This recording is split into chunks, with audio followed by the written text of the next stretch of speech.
Yes, student, we continue the chapter from the paragraph how do we periodize and topic how do we periodize paragraph number third. Mill thought that all Asiatic societies Mill ये सोचते थे कि जितनी भी Asian societies हैं वो at low level of civilization सभ्यता के मामले में वो अभी लेवल उनका ज़्यादा हाई नहीं है दैन यूरोप के मामले यूरोप से अगर तुलना करें according to his telling of history जैसे कि उन्होंने हिस्ट्री बताई है before the British come to India and एक मतलब ब्रिटिशर्स के इंडिया में आने से पहले Hindu Muslim despots rule the country religious intolerance caste taboos कुछ कास्ट टबूज़ होते थे सुपरस्टिशियस प्रैक्टिसेस मतलब अंधविश्वास की जो होती थी यहाँ पे प्रैक्टिसेस डोमिनेटेड सोशल सोसाइटी जिसने समाज को डोमिनेट किया हुआ था British rule and Mill felt could civilize India को civilize to do that it was necessary to introduce European manners इसके लिए यूरोपियन मैनर्स को इंट्रोड्यूस कराने पड़ेंगे उनके हिसाब से art institution laws in India Mill in fact suggest that British should conquer all the territories in India to ensure that alignment.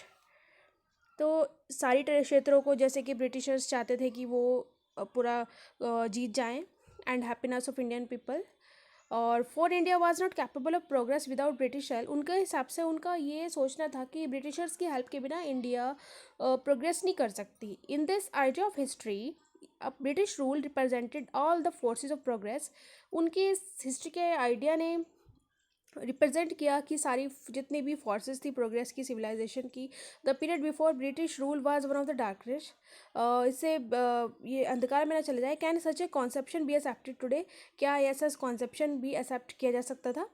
Is any case can we refer to any period of history as Hindu और Muslim did not variety of face exist simultaneously in these periods. तो अगर हम देखें जितने भी इसमें matter थे इस टाइम में why should be characterize an age only through the religion of rulers of the time कि उस वक्त जो रिलीजन्स थे रूलर्स के उस वक्त के to do so is to suggest that lives and practice of others do not really matter. जो लाइफ है प्रैक्टिस है वो मैटर नहीं करती प्रैक्टिस है दूसरों की कि हम उनके मतलब प्रैक्टिस और लाइफ्स के बारे में बातें करें। We should also remember that even rulers in ancient India did not share the same faith कि जितने भी भारतीय शासक थे इन्होंने अपना सेम फेथ शेयर नहीं किया एंशियंट इंडिया में यानी पुराने भारत की अगर हम बात करें। Moving away from British classification अगर हम ब्रिटिश क्लासिफिकेशन यानी विभाग वर्गीकरण से अगर हम हट जाएं historians have usually divided Indian history into ancient medieval and modern. तो इंडियन हिस्ट्री को 3 पार्ट में डिवाइड किया गया ब्रिटिशर्स के हिसाब से। तो ये था एंशियंट यानी प्राचीन मेडिवल यानी मध्यकालीन यानी बीच की एंड मॉडर्न यानी आधुनिक। This division too has its problem इस डिवीजन में बहुत प्रॉब्लम्स भी थी। It is a periodization that is borrowed from the west. ये प्रियोडाइजेशन ये जो समय का ये भागा गया था वर्गों में ये वेस्ट से बोरो किया गया था where the modern period was associated with the growth of all the forces of modernity. जो मॉडर्न पीरियड में जितने भी सारी ग्रोथ थी वो मॉडर्निटी की थी। Science reason democracy liberty and equality जितनी भी थी। Medieval was term use to describe a society feature of modern society did not exist. Medieval term जो यूज़ की गई है वो सोसाइटी को डिस्क्राइब करने के लिए की गई है। Feature of modern society did not exist. Can we uncritically accepted this characterization of modern period to describe period of our study. हम इसको डिस्क्राइब कर सकते हैं इसको करेक्टराइजेशन को स्टडी को डिस्क्राइब करने के लिए मॉडर्न पीरियड में कि as you will see in this book जैसे कि आप इस बुक में देखोगे under British rule people did not have equality की ब्रिटिश रूल के अंडर में लोगों के पास इक्वालिटी नहीं थी फ्रीडम नहीं थी लिबर्टी नहीं थी मतलब आज़ादी। लिबर्टी का मतलब आज़ादी फ्रीडम एक ही है। Nor was the period one of the economic growth and progress यहाँ पे कोई इकोनॉमिक ग्रोथ प्रोग्रेस भी नहीं थी। Many historians therefore refer to this period as colonial. कुछ हिस्टोरियन ने इस पीरियड को कॉलोनियल भी बोला है। अब वर्ड कॉलोनियल हो कि है क्या आप ये पढ़ेंगे स्टूडेंट। कॉलोनियल यानी किसी दूसरी कंट्री पर कब्जा कर लेना कॉलोनियलाइजेशन यानी कॉलोनियल कहलाता है। तो कॉलोनियल पीरियड भी बोला है बहुत सारे हिस्टोरियंस ने। What is colonial in this book you will read about the way British come to conquer the country. इस बुक में आप ये पढ़ेंगे कि ब्रिटिश ने कंट्री में आकर कैसे जीता इस्टेब्लिश अपना रूल कैसे किया सब्जुगेटिंग यानी दमन किया किन लोगों का लोकल नवाब्स का राजास का। You will see how they establish control over the economy. इन्होंने पूरी आर्थिक व्यवस्था सामाजिक व्यवस्था पे कैसे कंट्रोल किया। Collected revenue to meet all their expenses अपने खर्चों के लिए कैसे उन्होंने लोगों से कर को वसूला। अबाउट द गुड्स सामान खरीदा, they wanted at low prices, बहुत कम दामों में, produce crop they needed for export, उन्होंने वही फसल उगवाई जो वो चाहते थे ग्रो करवाना. And you will understand the changes that come about a consequence. You will also come to know about the changes British rule. British rule से India में क्या चेंजेस लाए इन वैल्यूज, टेस्ट में, कस्टम्स में, practices में, when the subjugation of one country by the another. यही कहलाता है कॉलोनाइजेशन लीड्स टू द, चाहे वो सब्जुगेशन हो किसी कंट्री का, पॉलिटिकल हो, चाहे इकोनॉमिक या सोशल हो, कल्चरल हो, जो भी चेंज आता है किसी के द्वारा कब्जे करने पर, वो चेंज आना ही कॉलोनाइजेशन कहलाता है, किसी के द्वारा कंट्रोल करने पर. You will however find out the classes groups did not experience this change in the same way. That is why the book is also our past in the plural. तो इसीलिए इस book का नाम our past रखा गया.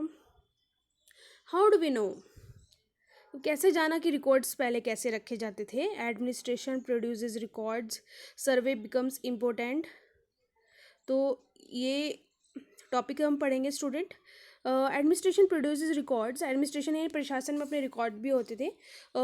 Writing अगर हम बात करें 250 साल पहले की इंडियन हिस्ट्री की, one important source is the official record of British administration. Official record रखा जाता था ब्रिटिश एडमिनिस्ट्रेशन प्रशासन का भी. British believe that the act of writing was important, कि लिखना बहुत ज़रूरी था. इन एवरी इंस्ट्रक्शन, हर एक योजना, प्लान, पॉलिसी जो भी है, डिसीजन, एग्रीमेंट, इन्वेस्टिगेशन, जांच, had to be clearly written up. Once this was done, things to be properly studied and debated. हर एक चीज़ की प्रॉपरली स्टडी की जाए, हर एक पर बहुत अच्छे से डिबेट की जाए. This conviction produce an administrative culture of memo.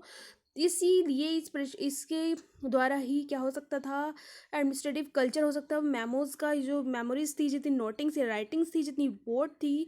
The British also felt that all important documents letter needed to be carefully preserved. हर चीज़ को, प्रिजर्व का मतलब होता है सुरक्षित, हर चीज़ को उनके हिसाब से सुरक्षित रखा जाना चाहिए था. दे सेट अप रूम्स, उन्होंने रूम सेटअप किया. Attach to all administrative institution. This village tahsildar office बनाए जाते थे. The collectorate office, commissioner office, हर चीज़ के ऑफिस थे. Provisional secretariats, low courts, all had their record room. सबके पास अपने रिकॉर्ड रूम होते थे. Specialise institution like archive. इन इंस्टीट्यूशन को आर्चीव और म्यूजियम्स के नाम से बोला जाता था, जिसमें इंपॉर्टेंट रिकॉर्ड्स प्रिजर्व किए जाते थे. Letter and memo that move from one branch to another. Letter और मेमोरीज को एक ब्रांच से दूसरी ब्रांच तक भेजा जाता था. In the 19th century you can still be read in the archives. You can also study the notes and report district official prepared.